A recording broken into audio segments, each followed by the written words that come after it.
Վարչապետ Նիկոլ Փաշինյանի գլխավորությամբ քննարկվել է Երևան և Գյումրի համայնքներում կառավարության ներդրումային առաջնահերթությունների պլանը։ Մասնավորապես ներկայացվել են Երևանում և Գյումրիում առաջնային լուծում պահանջող խնդիրները, որոնք ամրագրված են քաղաքացիական պայմանագիր կուսակցության նախընտրական ծրագրում։ Բխում են վարչապետի հանձնարարականներից և ունեն կառավարության ֆինանսական կամ ինստիտուցիոնալ աջակցության կարիքը։ Իհարկե 2026 թվականի նախընտրական քարոզարշավից առաջ էլ այդ թեմայով խոսել ենք, բայց նախընտրական քարոզարշավի շրջայցերի ընթացքը ավելի ակնհայտ դարձնեց, որ մենք Երևանում և Գյումրիում կառավարության ներդրումները ավելի հասցեական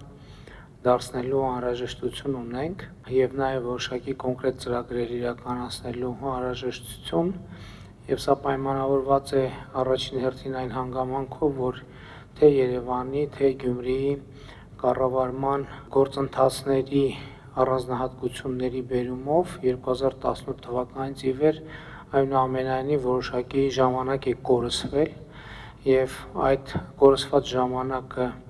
լրացնելու համար որոշակի ակտիվություն է ակնկալվում և անհրաժեշտ կառավարության կողմից։ Տարածքային կառավարման և ենթակառուցվածքների նախարարի տեղակալը ներկայացրել է կառավարության ներդրումային առաջնահերթությունների պլանը և դրանց փուլային իրականացմանն ուղղված քայլերը։ Երևանում հաշվի առնելով համակարգի ծավալը պահանջվում են ամենախոշոր ներդրումները, դրանք երկու ուղղությամբ են հիմնականում նախատեսվում իրականացնել։ Մեկը կորուստների նվազեցման, համակարգի արդիականացման միջոցով և նաև պահանջարկի ավելացման պայմանավորված նոր ջրաղբյուրների ներգրավման և տեղափոխման ուղղությամբ իրականացվող ներդրումներով, որոնք գնահատվում են 30.5 միլիարդ դրամ նախնական գնահատմամբ։ Տարեկան մինչև 50 կիլոմետր երկարությամբ ճանապարհաշինական աշխատանքների մասով նույնպես ստեղարկա է ձեր հանձնարարականը։ Տարեկան մինչև 50 կիլոմետր երկարությամբ ճանապարհաշինության աշխատանքների մասով զեկուցվել է, որ վարչապետի հանձնարարությամբ այն ներառվել է 500 կիլոմետր ճանապարհաշինական ծրագրերի ցանկում։ Արդեն իսկ ընթացքում են 2027 թվականի համար 50 կիլոմետր հիմնանորոգման նպատակով ճանապարհային հատվածների նույնականացման և պլանավորման աշխատանքները, իսկ 2026 թվականի համար նախատեսվում են միջին նորոգման աշխատանքներ։ Մետրոպոլիտենի զարգացումը և արդիականացումը կարևոր ռազմավարական ուղղություն է և այս մասով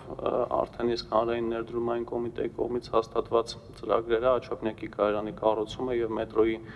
արդիականացման ծրագրերն առկա են ընդհանուր 158 միլիարդ դրամ նախնական գնահատված արժեքով։ Նախատեսվում է նաև Սուրմալու կայարանի կառուցումը, որը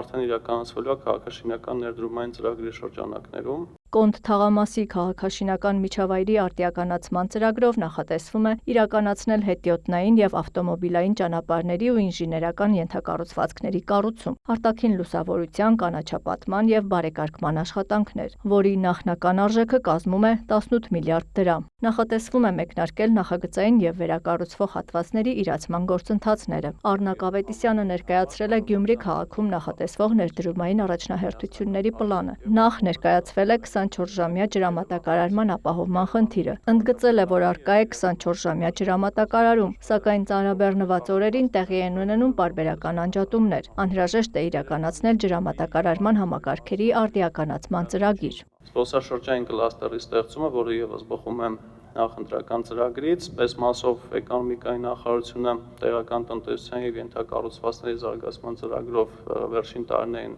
արդեն իսկ 6.6 միլիարդ դրամի արժողությամբ ծրագրեր իրականացրել է և առաջիկա տարիների համար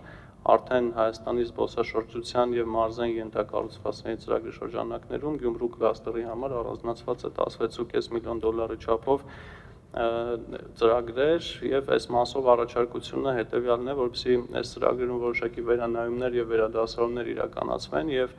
համապատասխանեցվեն քաղաքի համաչափ զարգացման ռազմավարությանը։ Հաջորդ խնդիրը վերաբերել է տնակների հարցի վերջնական լուծմանը։ Ներկայացվել է, որ Գյումրիում առկա է 2465 տնակ։ Նշվել է, որ նախնական գնահատականներով դրանցում բնակվող 596 ընտանիքի նկատմամբ կառավարությունն ունի այս կամ այն ձևով փոխհատուցման պարտավորություն։ Այս մասով կարևորվել է նաև փոխհատուցման տրամադրման և տնակների փաստացի ապամոնտաժման փոխկապակցված գործուն մեխանիզմների ներդրումը, որպեսզի տնակների խնդիրը վերջնական լուծում ստանա։ Եվս ձեր հանձնարարականով է սկսվել նախընտրական շրջանում այցերի արդյունքում, դա խիտ բնակեցված թաղամասերի, Գյումրի, Անի եւ ավստրիական թաղամասերի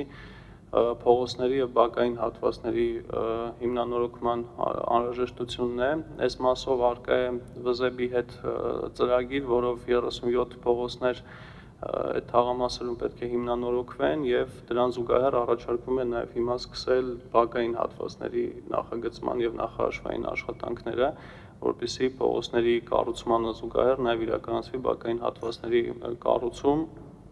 ինչը այդ խիտ բնակեցված թաղամասերում էական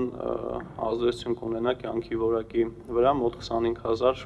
շահառուների։ 500 կիլոմետր ճանապարհաշինական ծրագրերի ցանկում ներառված է նաև Գյումրիում տարեկան 25 կիլոմետր ճանապարհաշինական աշխատանքները։ Ըստ այդմ Գյումրի քաղաքի 180 կիլոմետր ճանապարհներից մոտ 70 կիլոմետրը նախկինում հիմնանորոգվել է, իսկ մնացած մոտ 110 կիլոմետրը խիստ անբարեկարգ վիճակում է։ Նշվել է, որ Գյումրիում տարեկան 25 կիլոմետր ճանապարհաշինության նողված պլանավորման աշխատանքներն ընթացքի մեջ են։ Հանդիպմանն անդրադարձ է կատարվել նաև Գյումրիում վթարային շենքերի խնդրին։ Նշվել է, որ առկա են մի քանի վթարային շենքեր, որոնց մասով տարբերակված մոտեցումների անհրաժեշտություն կա, հաշվի առնելով դրանցից որոշների պատմամշակութային նշանակությունը։ Ալեք Մանուկյան փողոցի կամրջի նորոգումը սա կարևոր ենթակառուցվածք է քաղաքի համար, որը քաղաքի երկու մասերը իրար կապում է եւ